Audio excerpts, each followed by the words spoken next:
praticamente qua ci piazzano le mucche una a una e li piantano su i ferri sugli zoccoli prima di portarli sull'alpeggio. Fiossi, bentornati sul canale e benvenuti in questo nuovo video. Silent Hill, guarda qua.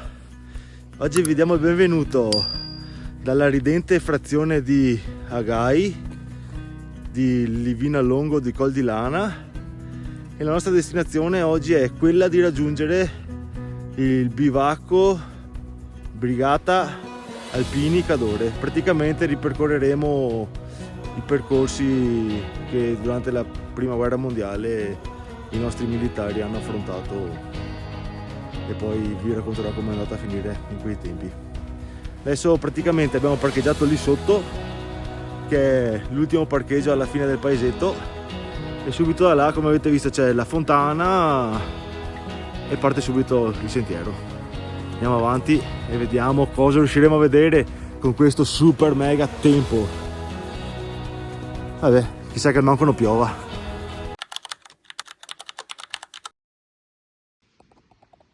Ovviamente, come al solito, il giorno dopo, sole che spacca le pietre. Se non bestemmio, guarda. Quindi ci toccherà ritornare su qua con il bel tempo a vedere le trincee. Oggi siamo in gita a funghi, ma non faccio video. Ciao ragazzi. Simone, dai che andiamo, go go go!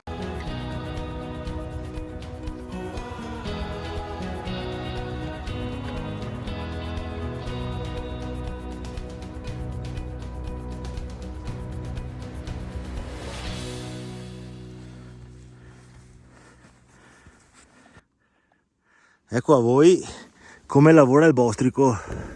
Questi qua sono tutti quanti i tunnel che praticamente il bostrico fa tra la corteccia e il tronco dell'albero. Come potete vedere, questa qua è tutta roba che si smarcisce tutto quanto, guarda.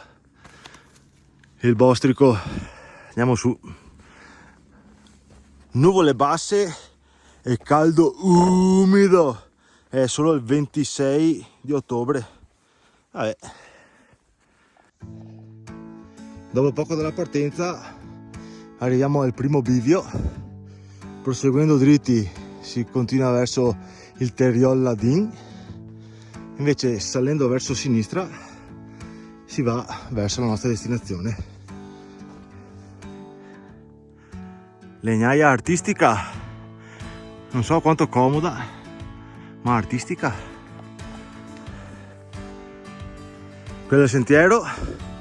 A 20 minuti dalla partenza, salendo, troviamo questo piccolo insediamento composto da 2 casette di legno, probabilmente per le vacanze estive.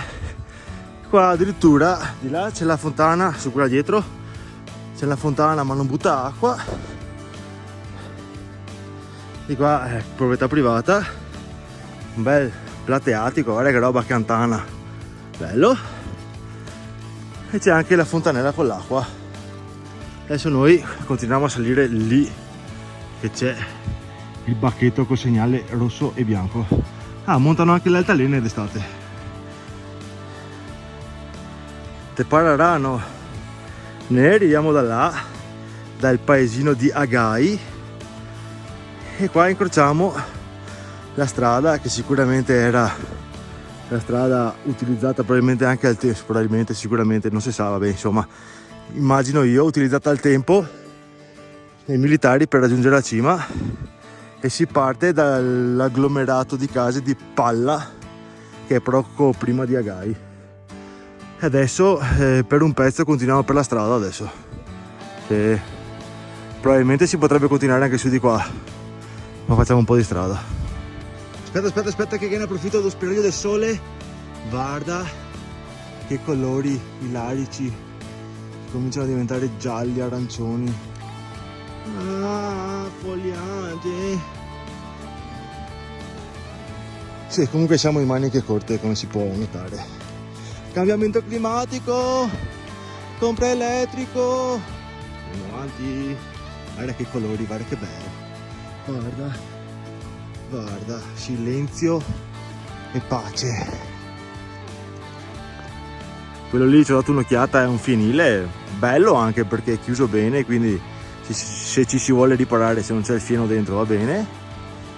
Qua c'è una piccola deviazione, chi vuole può salire per il colle di là, chi non vuole come noi si fa la bassa e poi vediamo al ritorno se fare il giro ad anello.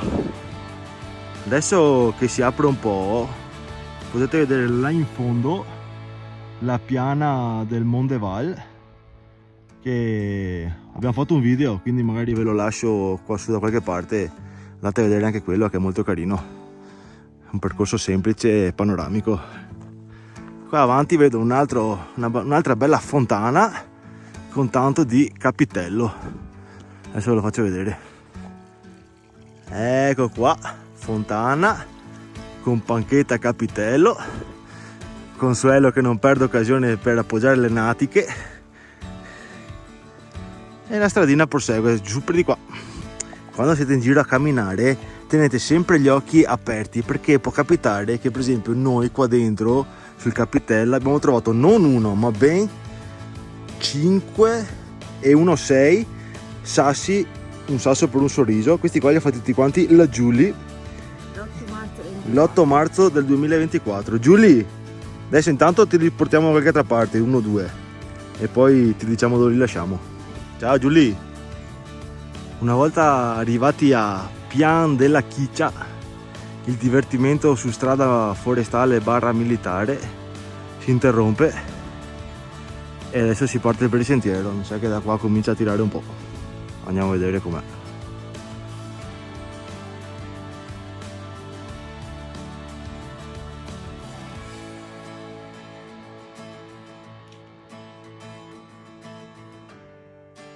Un'oretta di cammino arriviamo esattamente alla posizione denominata dagli italiani il panettone, mentre dagli austriaci Infanteriestellung, conquistata nell'ottobre del 1915, quota 2150. Qua c'è qualche reperto, lì in fondo c'è una vecchia baracca, lì c'è una bella panca panoramica per fare picnic, qua c'è il mio amore e adesso noi dobbiamo andare su per di là. Questo qui davanti, se non erro, è denominato il cappello di Napoleone per la forma allungata e probabilmente stretta dall'alto.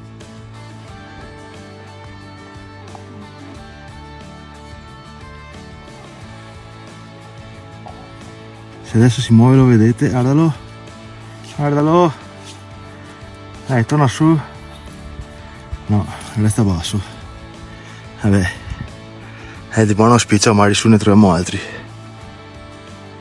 Ti vedi che non dico puttana, cappello di Napoleone.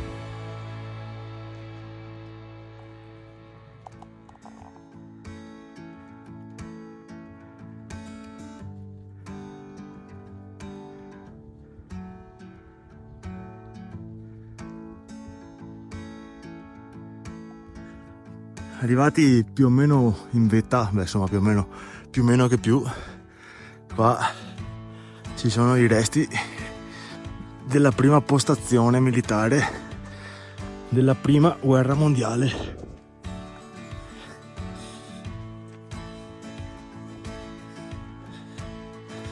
Sì, era qua.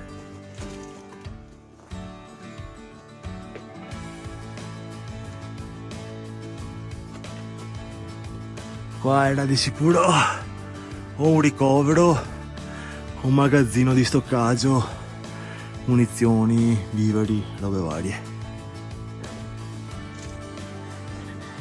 Continuiamo verso il bivacco. A quota 2425 troviamo a poca distanza dal bivacco la galleria Sant'Andrea, costruita dal genio militare durante ovviamente la prima guerra mondiale. Vediamo.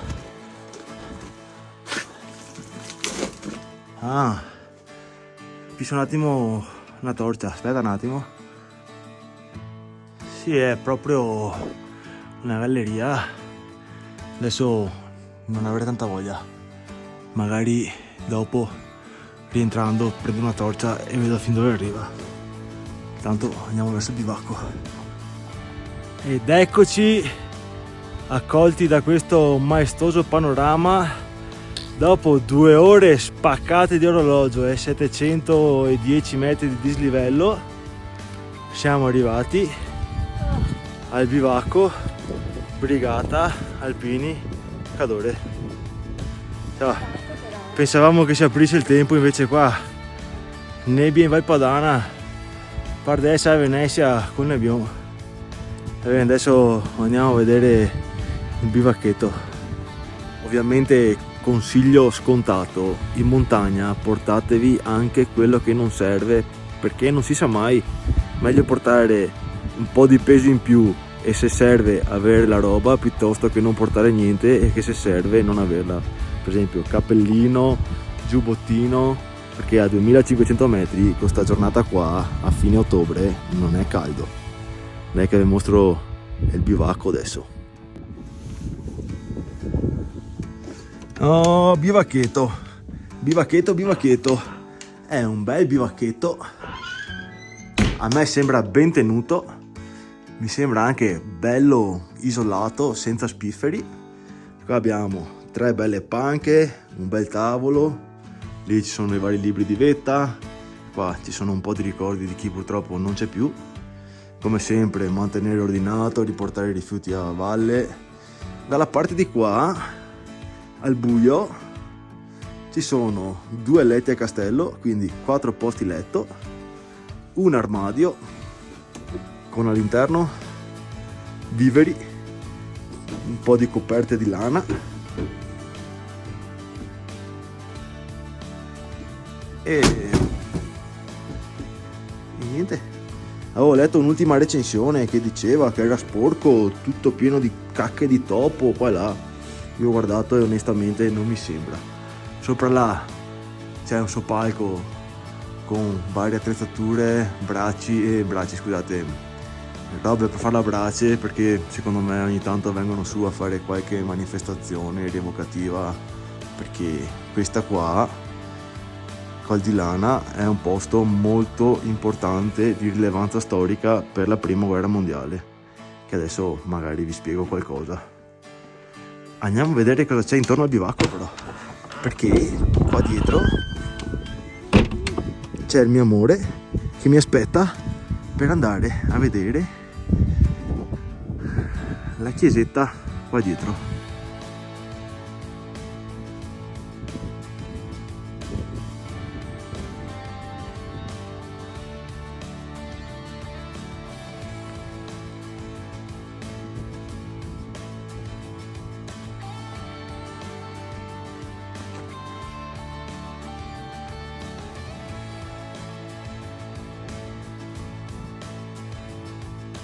Qua c'è la chiesetta, ma purtroppo è chiusa. Non capisco il motivo, perché la chiesa deve essere chiusa quando il bivacco è aperto, ma non importa. E ricordo che secondo me deve essere anche molto carina dentro, però niente, chiusa. Offerta, ma se non me la fai vedere dentro, che offerta ti lascio? Qua c'è il libretto, una penna, qua chiudiamo che tanto non importa. Là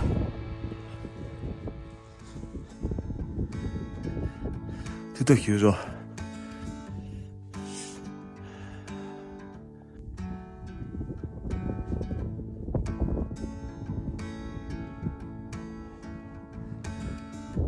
Eccoci in cima al Col di Lana. Come vi dicevo prima, questo è stato uno dei punti di scontro più forti tra impero austro-ungarico, da quella parte lì dove c'è il monte Sief ma non si vede, e gli italiani che erano di qua sul monte Col di Lana.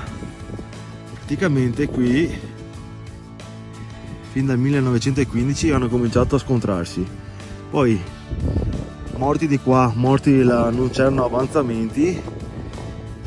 A un certo punto gli italiani decisero di fare come avevano fatto gli avversari, ovvero gli austro-ungarici sul Lagazzuoi, e decisero di scavare una buca che secondo me deve essere lì sotto e praticamente riempirla con 5 tonnellate di tritolo liquido.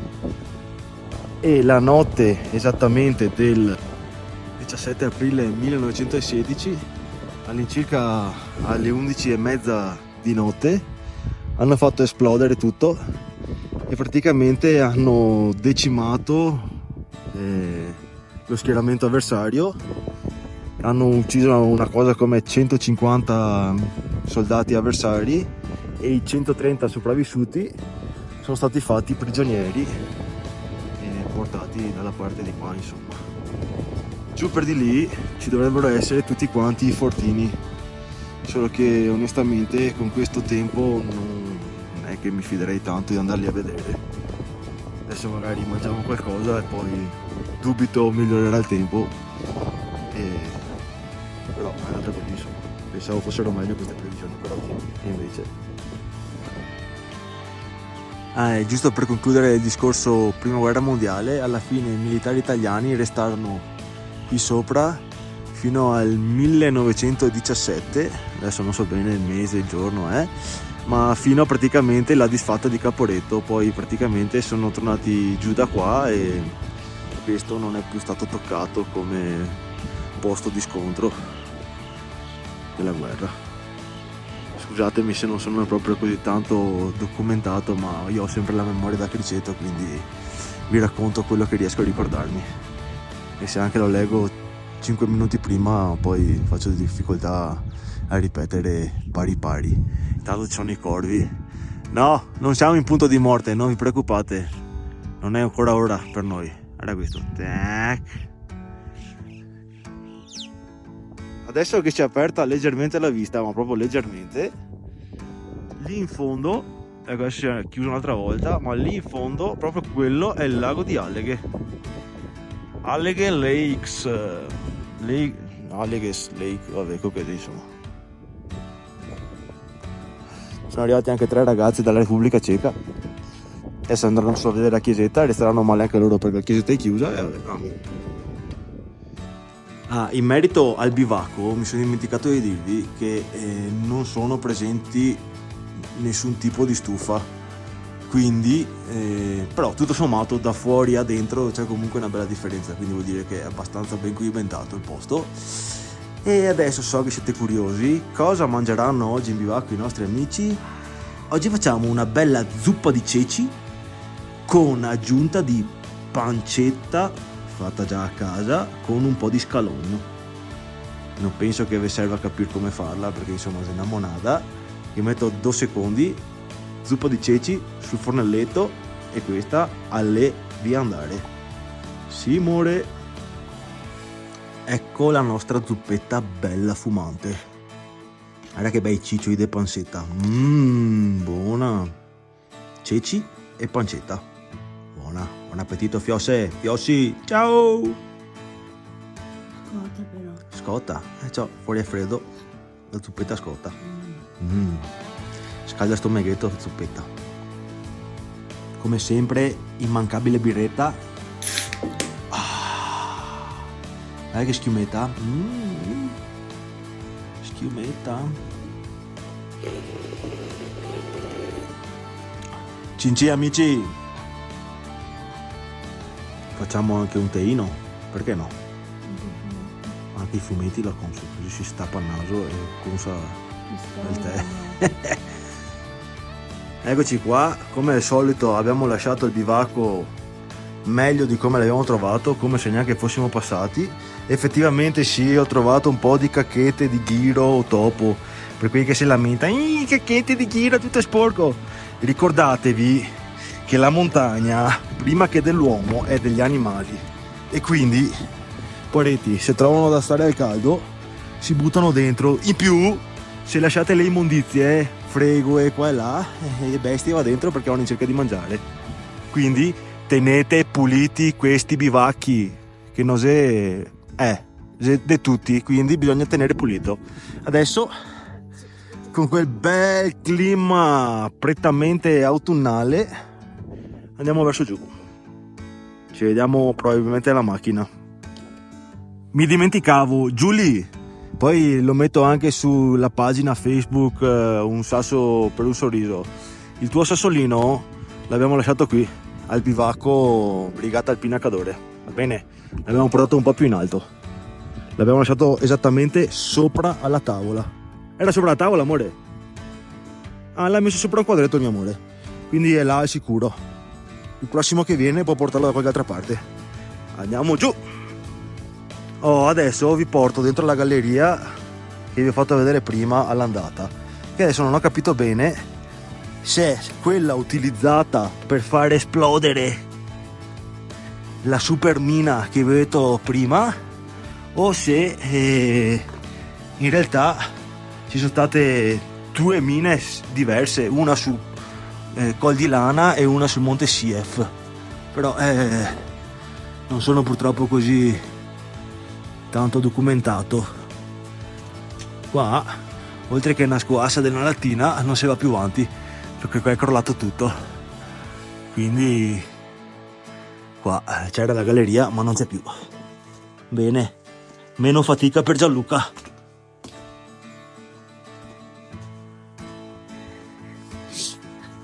Pensavo di poterli portare più avanti, invece no, risolto il problema alla radice. Sì, è già finito. Stava ben senza aria che detto Consuelo qua sull'antro della galleria. Mio amore, bella come il sole.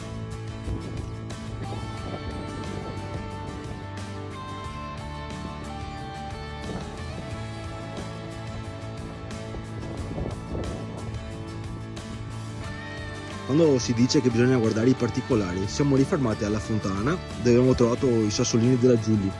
Ne prendiamo su altri due, che così li portiamo in giro per il mondo, perché sennò qua non li guarda nessuno. Ne avevo messo uno qua, forse ho già detto, in bella vista sulla fontana.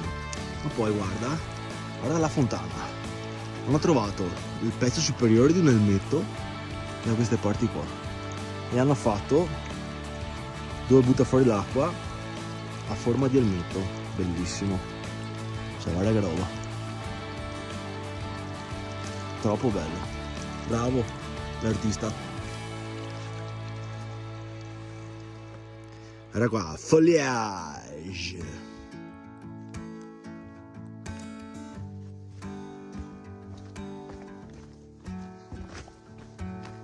Fiossi, con il super tempo con cui siamo partiti siamo anche tornati, e vi diremo di più, siamo tornati anche stonfi, perché non bastava la nebbia, le nuvole basse, no, ha cominciato anche a piovere.